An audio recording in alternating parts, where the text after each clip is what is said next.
Imagine driving down a perfectly paved, multi-lane highway. The ride is smooth, the air conditioning is humming, and you are surrounded by thousands of identical, gleaming sedans, all moving in perfect hypnotic unison. Traditional oppression relies on secret police and starvation. Modern industrial society found a more effective method. It conquered us with televisions and household appliances. This is the concept of total administration. The system meticulously plans and manages everything from the factory floor to your private living room. It provides such a steady stream of comforts and conveniences that actively rebelling against it seems completely irrational. The prisoners polish the bars of their own cells and fiercely defend the warden. A reliable meal and a soft bed make the loss of freedom feel like a bargain. This is the finish line for the American worker.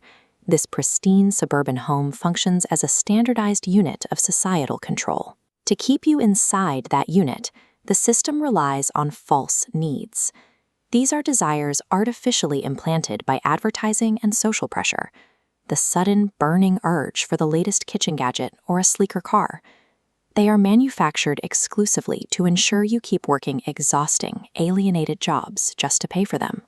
When the assembly line worker and the factory owner watch the exact same evening broadcasts, visit the same resorts, and buy the same brands of appliances, a powerful illusion of equality is born. This shared consumption effectively erases class conflict, making the worker feel allied with the boss. Picking between 20 different models of a vacuum cleaner feels like liberty. But if all those choices simply chain you back to a lifetime of unfulfilling labor, the choices are meaningless. You are selecting the flavor of your servitude.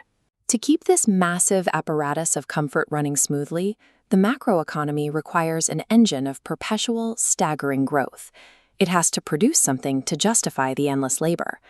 Look at this family sitting in their personal fallout shelter. Their high standard of living is entirely subsidized by a permanent defense economy. They have achieved domestic bliss by normalizing the preparation for a nuclear apocalypse, exposing the dark paradox of the welfare-warfare state. The economy avoids collapse by churning out socially necessary waste. If factories stopped producing weapons that will never be used, or gadgets intentionally designed to break in 2 years, or the massive advertising campaigns required to sell them, the productivity loop would shatter. By maintaining a state of permanent mobilization, the system unites the interests of massive corporations, the military, and the pacified consumer. They all lock arms against a perpetual, shadowy enemy that justifies every bloated defense contract and keeps the factories humming. The system calculates production quotas, profit margins, and missile trajectories with perfect, sweeping efficiency. Yet the entire enterprise is completely irrational, because its ultimate output is the threat of global annihilation. This containment strategy even extends into the words we use. Public relations and state media employ a tactic called operationalism, a linguistic filter that defines concepts strictly by how they function in the established system. Through operationalism, a massive concept with critical depth is violently flattened into unquestionable behavior. Freedom shrinks to mean free enterprise or choosing between brands. It creates a ritual language where blatant contradictions are welded together to force compliance. We are sold the idea of a clean bomb or harmless fallout, repeating these phrases in newspapers and broadcasts until the absurdity feels completely normal. When the media and the state successfully rewrite the vocabulary, they build a fence around the public's imagination. If you literally lack the words to describe an alternative to the current reality, staging a revolution becomes unthinkable. Historically, the working class was the engine of social upheaval, but the system bought them off with suburbs, televisions, and pension plans, fully integrating the laborers into the capitalist machine they were supposed to dismantle. The philosopher Herbert Marcuse served as the architect of this autopsy. In 1964, he recognized that the space within human consciousness, the private realm where dissenting thoughts take root, had been hollowed out by comfort. He called this loss the death of negative thinking.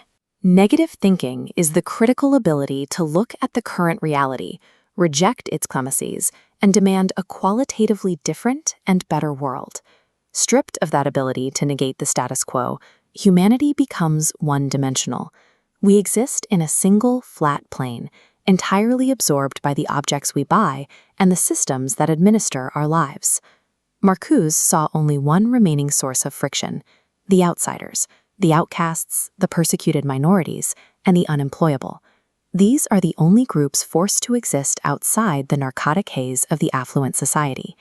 Their mere existence is the foundation for the Great Refusal. This is the absolute, unyielding rejection of the system's rules, its consumer products, and its oppressive, pacifying comforts.